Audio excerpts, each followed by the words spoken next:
I'm Hugh Hewitt. New Hampshire has a population of 1.4 million people. It has 152,000 businesses. It has an $84 billion GDP. And for the last 5 years, 2017 to 2022, it has grown at an annualized rate of 2.5%. That's a heck of a record. Governor Chris Sununu has been the CEO of that state for most of those 5 years. He joins me again. Welcome back, Governor Sununu. Good to talk to you. Hey, Hugh. How we doing, brother? I'm great. Now, when you go on the Sunday shows, does anyone ever preface it by telling them the New Hampshire story about your economic miracle up there? Who doesn't know about the Sununu economic miracle? I don't know. Look, I don't know, man. I go on the shows. They ask the questions. I tell it like it is. I don't know. I'm almost to a fault. I think I'm a kind of an open book. I've come off a couple of those interviews before. My staff is like, wow, you really said it. So I don't know. I don't think about it too much. My job is just to take care of the state. I think it's a great model. We got a great state. It's all about less government. I mean, it really is. I'm going to talk to you about, I spent a lot of the year in Maine, and I go buy my liquor in New Hampshire.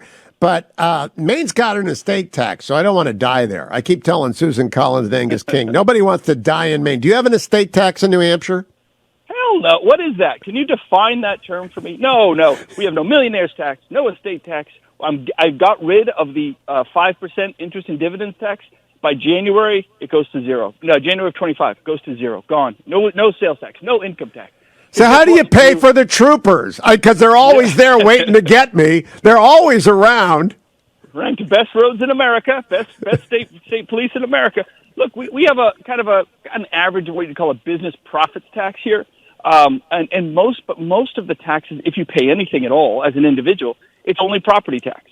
Now, it's high, of course it is, unfortunately, but you control it, right? You go to town meeting every year. You say what your curriculum is in the schools, who's going to be hired, what the teachers' contracts will be, what roads will be paved. It's all local. So as a voter, you have complete control over how your dollars are spent, as opposed to sending it into some, black box at the state or up at the federal level and hoping it works out, which, as we know, it rarely does at the federal level. So, no, our model is, I think, quite brilliant. We really stuck to what the founding fathers envisioned, and it works really well. And yeah, we're ranked not just it's economically successful. We're now ranked number one, the most efficient government in the country. And I'm an engineer by trade. That is the best metric I could possibly get. Most efficient government means you're getting the best programs for the dollars you put in. And so, look, we're rocking it up here, and there's a model to be shared across the country. Look, you're no Ohio, but you haven't got a Great Lake full of fresh water, but you're close. You're close. So, Governor Sununu, tell me about the ability of the state to attract new business, because you're dealing with a climate that's different than Virginia's, where Glenn Youngkin has got the sticky fingers on, or Texas, where Greg Abbott has the sticky fingers on, or Ohio, where they got Intel. How do you get new businesses up there? Well, look, I mean, the trick isn't just being lucky, but let's face it. In New Hampshire, we have a saying: if I run into a bear in the forest, I don't need to outrun the bear.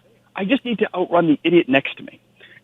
In New Hampshire, that's the rest of New England, because economically, these guys are raising taxes, do everything they can to chase business out, and we are the safe haven. If you want to be a business in the Northeast, you want to be in New Hampshire. There's no question about it. The only state growing in population, the only state that has a chance at providing workforce. So then you just kind of take that local control model. We deregulate. We get out of your way. We let you do you, right? It's a little thing called live free or die.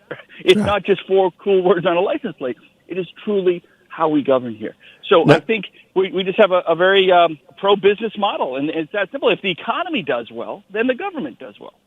And we often see on television, the big urban centers in the big states are just rife with crime. I'm in D.C. a lot. It's a very dangerous place right now. And Chicago is a dangerous place. L.A. and San Francisco long ago became dangerous place. What is the crime rate in Manchester and Keene? We're on right now, so they'll know if you're shining them on. We're on in Manchester and Keene. What is the crime rate up there? Well, look, I can't tell you what the crime rate is off the top of my head. I can tell you we were ranked one of the safest states in the country, right?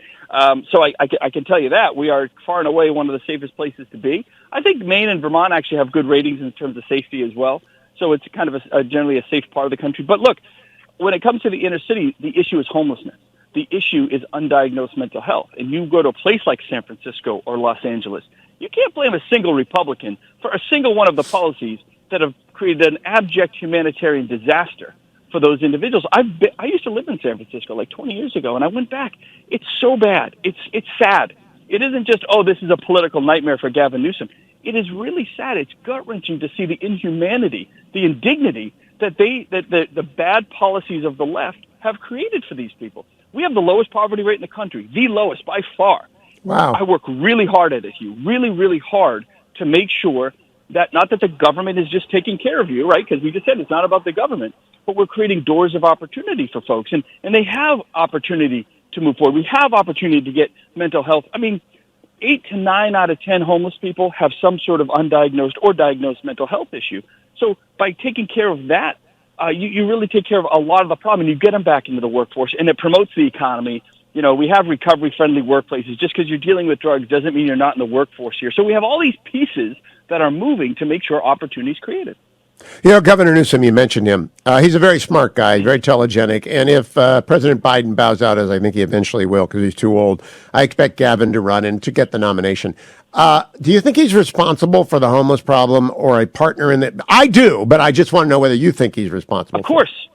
Look, the former mayor of San Francisco, right, the lieutenant governor, the guy who's only been in government and had his finger on the control switches, and that could create opportunity for those individuals for like 20 years now, he's done nothing. In fact, his policies have gone in the opposite direction. Hugh, this is an issue. Homelessness is an issue that I think Republicans need to go take from the Democrats. Because I'll put my policies against Gavin Newsom's any day, right? My policies of economic success and opportunity against that humanitarian nightmare any day of the week. And again, you just can't blame a single Republican in California for any of that. He has to own it. And there's no way he's going to dodge it. I know he's arrogant and he thinks he's got a decent haircut, so that'll get him by. But at the end of the day, people want to know what you're doing about some of the biggest crises in America. And they want results, leaders that bring results. And that's where I think there's a lot of opportunity for governors and mayors and folks that have driven successful models around this issue to really take it head on, whether it's Biden or and I'm with you, by the way. I don't think Biden's going to be the nominee. I don't think it's going to happen. For a variety tell me, of expand on reasons. that. Expand on why you think that and what happens. Well, you just said it. It could 25% chance it's a health reason and he bows out. 25% chance Gavin just says, the heck with you. I'm coming to New Hampshire because Biden's not going to be here. I'm going to get on the ground. I'm going to be a viable candidate on day one. I'm going to charge. And 75% of America doesn't want Biden to run again. Most Democrats don't want Biden to run again. So the door is just too big and too wide open. And then once a viable candidate gets in, the DNC is going to have to, this idea that they're not going to have a debate. Are you kidding me? No way. They're going to have to renege on that. So I think folks understand, even Democrats understand, if it's just Joe Biden, a vote for Joe Biden is really allowing Kamala Harris to be president, unfortunately, because God bless the old guy. There's a fear he's not going to be there, for the full next 5 years, right? So Democrats understand that. They're trying to say, thank you for your service, move on. I just think there's too many doors of opportunity, if you will, for Democrats to seize on, and they don't respect the guy. Look, there's not only a fear that he won't be there. There's not only a fear that he won't be there. There's a reality he's not there most of the day. I mean, he's just, he's an old guy. He's an old guy. He ain't getting younger. It ain't getting better. And I said, I was at this thing in New York City yesterday, and someone said, is Joe Biden too old? And I said, look, I'm not going to put a number on it, but let's face it. Joe Biden ran for president like 5 or 6 times until he just wore America out. We said, oh, my God, give it to the guy, right? So he didn't earn it, really. He just wore us out. And you can't say we're getting the best Joe Biden. You're getting this, really the worst version of the guy, unfortunately, so for America. So it is what it is. And I think the left wing that doesn't respect him, right? I make the joke, but it's true. What does the left wing elite in Washington say behind Joe Biden's back? Well, they say exactly what they said to his face in those debates, that he was an old, out-of-touch, rich white guy that didn't represent the future of the Progressive Socialist Party. So they don't respect him. They don't like that he's there. He's just a placeholder. I think someone's going to seize on the opportunity quicker than people appreciate. I agree with that. Now, the South Carolina Democratic Party said they're going first. I believe your state law obliges your Secretary of State to set the New Hampshire primary 2 weeks before the South Carolina primary. What I'm unclear on is whether that applies to both Republicans and Democrats. So everyone will vote on the same day. Is that correct? Yes, that's correct. Yep, we're going first. And by the way, is South Carolina really going to have a primary? No. They're going to, like they did with Trump in 2020. Republicans in South Carolina in 2020 said, okay, Trump's the winner. And they're going to do the exact same thing with Joe Biden. They're just going to try to deem him the winner so he doesn't have to get on the ground and campaign. So they've effectively tried to move the first-in-the-nation primary to a state that will likely not even hold a primary. And by the way, we're going first anyways. I know that. Add up to opportunity. Now, I want to ask you, what is the last date at which you can decide whether or not you want to be on that ballot for the GOP presidential primary? Me personally? Yes. Well, I guess you could get in the middle of the fall after debates have already taken place, as long as you're meeting the debate criteria guidelines and you get on the ballot. So there's not like a fixed date everyone has to get in by. But practically speaking, if you want ballot access, if you want to be sure you're on all the ballots, you probably got to make moves this summer because you want to be on that debate stage, and you probably need 6 months to dot the I's and cross the T's to make sure you're on the ballots in all the states you want to be on. So I think just for practical speaking, if you get in late in the fall, you just can't do that really because it takes time to get ballot access. It's very different for every state and very complicated. When you look at the field that is thus far emerged, the former president, Governor DeSantis, Governor Ambassador Haley, Senator Scott, Vivek Ramaswamy, and there might be 2 or 3 others, including you, who would you support if you do not get in? Oh, I don't know. I'm going to support someone. If I don't get in, I'm not going to sit it out. Like that's not in my. I'll endorse someone. I'll get behind someone. I tend to lean towards governors and mayors and executive CEOs, people with real executive level experience. So I'm not sure. I think everyone's kind of waiting to see what happens on that debate stage. Maybe I'll be there. I'm hoping I'll be there. But I think at the end of the day, first, are we going to have debates? I mean, we're going to have debates, but Trump says he ain't showing up. I don't know what that's all about. So I think that's taking everybody a bit by surprise. He's kind of wimping out. He says he's a fighter, but now he doesn't want to actually have discussions and debate. So it'll be interesting to see where that all falls. Hey, we got 30 seconds, Governor. We got 30 seconds. You just said, I hope I'm going to be there.